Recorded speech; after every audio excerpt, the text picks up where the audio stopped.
We've got Andrew Tate here as well. Andrew, how are you? Andrew, your mic, is it working? You got to unmute bottom left corner. Can you hear me? We can, yeah. Yeah, How are you? yeah, I'm good, friend. I'm in the middle of a poker game, but since this is the battle for humanity against the Satanists with its constant deception of the populace, I thought I would jump in and say hello to everybody. Your thoughts, Hello. Andrew? We had your brother on earlier, Tristan come on earlier. Your thoughts on Alex Jones being back on X?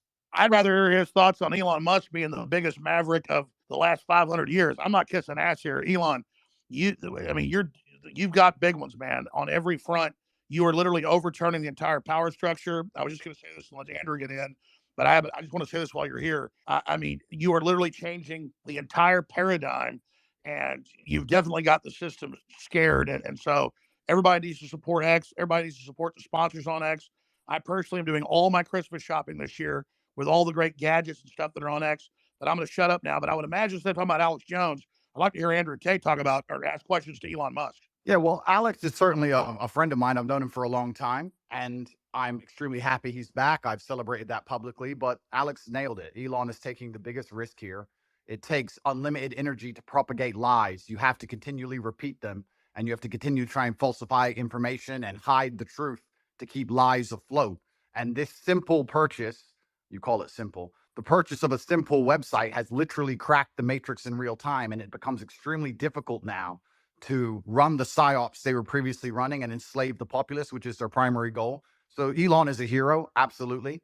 And the risks you are taking, Elon, I don't think many people at home actually understand the gravity of the risks you are taking, because your ability to speak freely is heavily leveraged against your insignificance. You're only allowed to speak if nobody listens to you. And if you get big and people start listening, they're going to come at you hard. And I think I'm not completely versed, but from what I understand, Elon's already suffering the lawfare tactics, which they're going to do. They're going to keep pulling out the hat to try and slow him down. Andrew, let me interrupt before I forget. I don't give him any attention. The same law firm that came after me with these PR firms. You've just dropped out, I think, Alex. Just dropped out? Anyone else can? Yeah, I think he got a call. No, you got a call. Yeah, go ahead, Alex. There is a 3-letter agency running this. Not all of them, but let's just say it starts with a C and it ends with an A. Sorry, go ahead, Andrew. Yeah, absolutely. And there's liberal NGOs which will sponsor agents of the Matrix. They'll sponsor females to end up in a house party and then lie to try and then put you in a Romanian jail cell and get you sitting with the cockroaches in a dungeon. And it's a very scary world where you get to a point where you're only trying to tell the truth, and they're going to punish you for that using endless lawfare. And this battle has only just begun.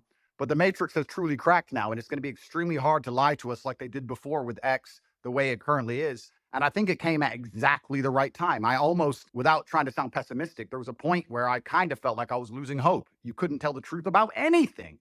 Everything was a lie. Everything from head to toe was a lie. And they're trying to lock us all back in our houses again, and we can finally talk about it. It's truly heroic. And Elon's taking massive risk, and the respect I have for him for doing that is enormous. Absolutely. I mean, this is what happened. I'm going to shut up. So I want to hear from Elon, but this is so historic. Elon Musk's courage, and it's true, I'm saying, has broken the back of the globalists. They'll never be able to turn this around again unless they have a nuclear war. Elon Musk has broken their back. Yeah. Well, I guess some people are afraid to die, but I am not. And you know what? It's kind of crazy because I was talking to someone the other day and I was explaining, they were asking about my seizure, how they took all my houses, all my money, all my cars, blah, blah. And I said, you never truly own anything on this earth anyway. You can have a piece of paper that says you own it, but if you piss off the government structures, they just get a judge to stamp a different piece of paper and you no longer own it. The only thing you own is your soul and your integrity. And this is the one thing they cannot take away from you, no matter what they do to you. And that is the best feeling on earth. It doesn't matter if you can sell your soul to the devil and repeat what they want you to say, but then you truly own nothing. And yeah, I think that as history books look back on this pivotal moment, when X was finally freed and the information of the world could finally be spoken freely, I really do believe we're on the right side of history. And if you were to ask me if there's anything worth dying for, it would be for the freedom of humanity and to be on the right side of history. So I agree with you absolutely. Yeah, absolutely. I'm just generally in favor of civilization and the furtherance of civilization. And I think we should always be concerned that we can regress as a civilization. And if you study history, you can just see the arc of one civilization after another as the civilizations rise and fall through history.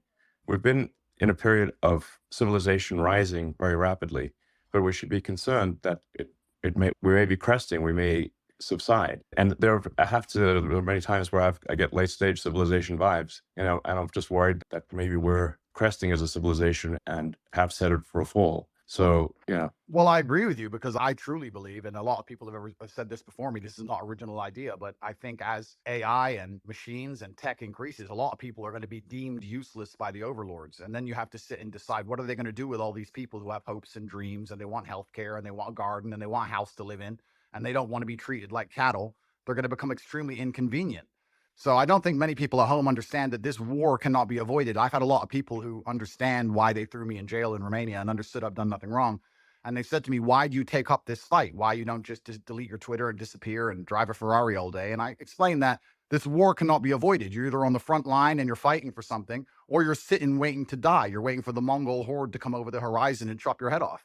No, I There's totally way out agree. of it. And just to throw this in there, if you read Elon, I knew you were doing great work. When I saw you 6 months ago at the World Government Summit, where they're all saying we're going to make everybody eat bugs and we'll make the decisions to put microchips in them, and you said, we don't want a centralized system. We want a diverse system. We want firewalls. And I don't agree with this Tower of Babel you're building. They know that we go through cycles, and they want to artificially create a great reset collapse, in their own words, to make everybody else poor, consolidate power, and they'll have a smaller type 2 civilization for themselves. And I think you're trying to build a type 2 civilization, or even a type 1 civilization, I should say, for all of us. And Right. you said we need to have a debate about going interstellar. We've got to expand Yeah. or we collapse. And Elon Musk is saying, correct me if I'm wrong, you don't stay in stasis. You either expand or Correct. you collapse. Yes, exactly. creating You either grow or you collapse. You don't. The steady state is basically an impossibility. So you have to pick it. You have to make a choice. Do you want to grow civilization, or do you want to decline and collapse? And because steady state is not stable. So, and I say we grow, and I say we expand, and we have more humans, and we become a multi-planet species and a spacefaring civilization, and ultimately be out there among the stars. And I think that is the exciting, inspiring thing for the future. Not a declining human civilization that dwindles to nothingness and where humanity dies with a whimper. And that's the bottom line. I think it is the battle of people who believe in humans and humanity and want it to expand against people who are so selfishly going through the earth and so selfishly oriented that they don't care about expanding civilization. They just want to control the humans that are currently here. And Andrew, I totally agree with you. I totally agree. Let me throw this caveat on it, because I've read the writings of Bill Gates and Klaus Schwab and the Club of Rome. They know we could easily expand. There's plenty of room, hundreds of billions of known galaxies. They know that this is just a seed that's going to not just grow into one giant oak, but an entire forest, an entire universe. And so they want to shut everybody else down because they can't deal with competition. Elon Musk, that come out of the general public, they want a global tyranny so they can direct it and control it, so that they direct the expansion. And we can't let that happen, because they literally talk about it in Agenda 20, the official UN plan, a 90% world population. So we need to go with the Elon Musk plan. And that's why I tell people that get upset, they go, Elon Musk is involved in every advancing technology. The globalists are pushing that too. Well, technology is like a gun. It's whose hand it's in. And so we need the gun in the people's hands, the gun of expansion, instead of in the globalist hands. And so just because Elon Musk is on the cutting edge of every technology, don't fear the technology like some troglodyte. Fear us not being in control of it. And Elon is saying we need it to be an expansionary human explosion of competition and freedom, not some new dark age with a tiny breakaway civilization that's only working for itself. Sorry, I'm ranting. No, but you're completely right, because if Elon doesn't push these boundaries, they will push these boundaries. And once they have the sole control and the monopoly over such technologies, it's over for all of us. And I don't think most people understand. It simply is the humanistic view against the death cult view. And there's people in the world who have no interest in growing humanity, no interest in advancing the species as a whole. Their interest is in power and control, and all they want to do is have absolute power over the people that currently exist. And you can talk about all the perverse reasons they want to do those exact things, but it's truly scary. And all the people at home who don't really understand the gravity of this fight, they seem to think it's right wing, left wing. Yes, exactly. I'm thinking about it the wrong way. Sorry, I just got a little X here. You're totally exactly. This right left is the wrong way to think about it. It's the sort of the extinctionists versus the pro-humans. And once you see that it's extinctionists versus the pro-humans, then it becomes very clear. So Elon, when are you going to, I know you got 100 irons in the fire, but when you talk about we need to create a plan B for humanity, well, that's really not the plan B. I think an alternate master plan, because the globalists are controlled right now. You're trying to wrest control with us, helping? I mean, when are you going to put out your battle plan, or are you already putting it out in pieces? No, I mean, what I'm saying is that actually, I think we should expand humanity. Like, basically, we should have basically more kids. You know, population should increase, and we should become a multi-planet species, and you know, make life multiplanetary, build a self-sustaining civilization on Mars, and then ultimately, you know, this will be long after I'm dead, probably, but well, almost certainly, we can go to other star systems and go out there and, I don't know, maybe we'll find some long dead alien civilizations. And I don't think we want to be one of those lame one planet civilizations that never got beyond, you know, its own planet. I mean, we gotta, you know, the aliens are gonna think of that. It's like we gotta make a good showing. Team Human. Let's yeah, go. and that would absolutely that would be LFG. certainly disappointing. But it's essential, and truthfully, it's so amazing we'd even speak about these things. Only 2 years ago, you couldn't even speak about these subjects, but it's so pertinently obvious to anyone who pays attention. And it is scary. And expansion and humanistic views are certainly the way to progress. And it has to be done. There's no other way. Just like a business, just like you guys said, if you stand still, you die. And it takes a few brave people to break the matrix. You have to break the dam. And I think bravery is so important because it puts a crack in the dam, and it shows that if there's people out there brave enough to risk getting canceled, risk lawfare, then it's going to inspire bravery amongst the rest of the populace. And it becomes extremely hard to lie to brave. And I think that's one of the largest pandemics of Earth today is bravery. And when I say bravery, I don't mean that in any kind of negative connotation. Bravery is being full of love and loving the people around you and sticking up for your community and loving where you live and loving your country. And it's brave to do those things. And it's love. What do the that's gonna crack globalists the teach matrix us? in the end. Children are bad. We're ugly. Humans create, you know, all this racial division. They want us to hate each other, so we just Yeah. give up, roll over, so the globalists can have the future. I would just Yeah, like and to I think say the here. globalists are short-sighted too, because the thing is that you can't really separate yourself from civilization. So I think those who are sort of advocating, like it's really, I think it's just logical to be pro-civilization. You don't actually necessarily have to be altruistic. You just have to think long-term and say, obviously, you cannot exist in a good way without civilization. I mean, just watch one episode of Naked and Afraid and see how much you want to go live in a forest by yourself. We're in a very, it's not fun. we're in a super pivotal moment now. And the reason we're in a pivotal moment is because the machines cannot do the policing as of yet. My brother and I often True. talk about how bad COVID would have been if they had Terminator machines. You didn't have your mask on. You couldn't even appeal to the empathy of the person who knew how insane it all was. As soon as the Yeah. machines control the policing, it's absolutely over. And we're not that far away. So we're in a very pivotal period now where the bravery that's required to resist the globalist oppression has to happen now. Soon the technology will exist, and it's over for everybody. We are at critical crossroads right now in the entire future of the human destiny. And I called it Plan B, but I mean, Elon, what do you call it? Just an alternate plan for humanity? Because we should have a debate because the Black Rocks and the globalists are right now in control. If they were 100% control, you and others have felt rested to maybe they're in 80% control. They're losing control very quickly as people discover what they're doing. But what would you call the debate and discussion about a pro-human future? Just team humanity? Yeah, Team Humanity, absolutely. That sounds good. But you know, I think like something that is really important is like you just literally have to have kids, or there's no next generation. Alex, do you have kids? Yes, I do. I'm not as prolific as you, but I wish I was. They're the best thing in my life. I have 4. Okay, great. And Andrew? I do have a few. I won't let you down, Elon. I'm coming good. to take over your title. I'm coming to take over. I'm doing my best. You know, I gotta use my good looks for something. Well, I think we ought to encourage people to you know, have kids. And this is the bottom line argument. This is what is so important. We just talked about how the globalists are ultimately selfish and only care about. Most of the globalists don't have children.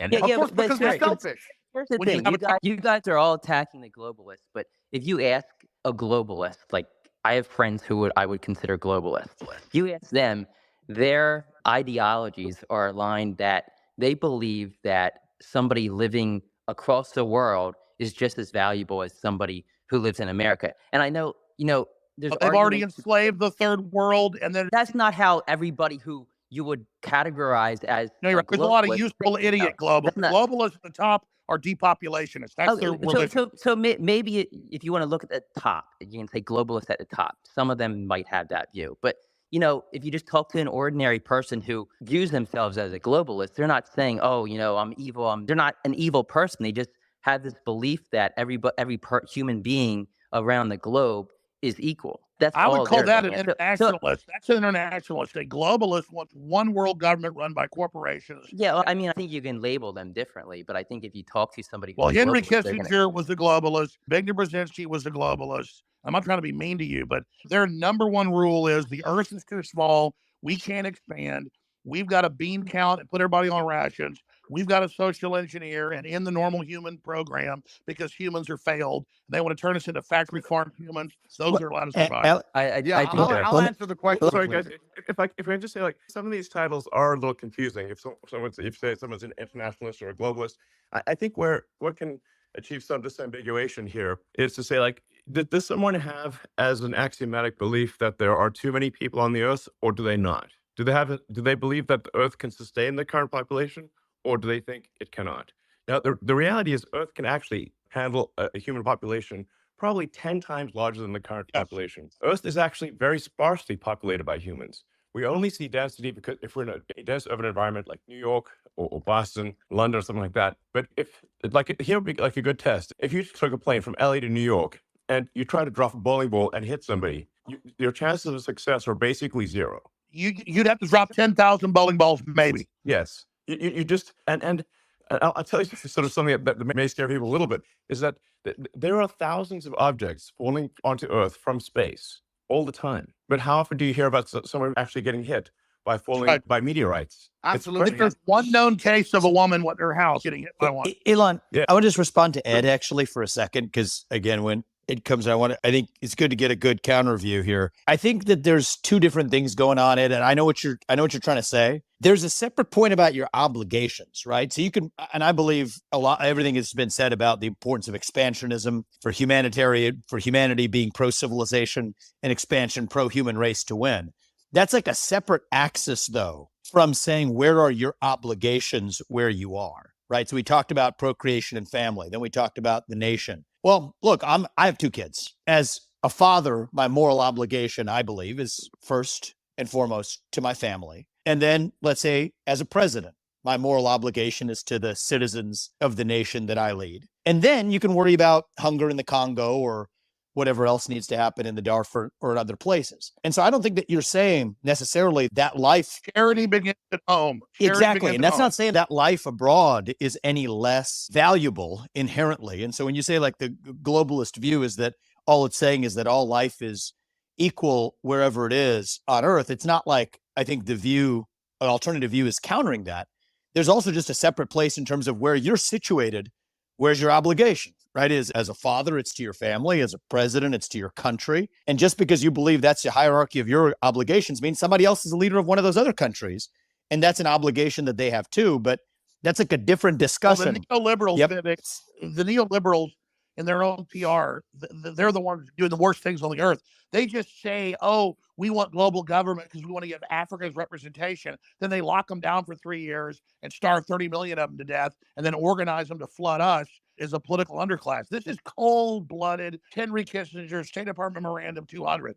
I mean, Yeah, it got it's not black and I white. think there's two different conversations. Wait, What but is- can we what just? is- I'm sorry, What is just black? Go ahead, Andrew. And then we'll go to Dave. Andrew? What I do believe is black and white is simply, if you read a history book, you'll see the worst things that humanity have ever done have been done with good intentions. That's what's so bad about evil acts, is that people Road think to they're hell. doing the right thing. And that's the most dangerous thing about it.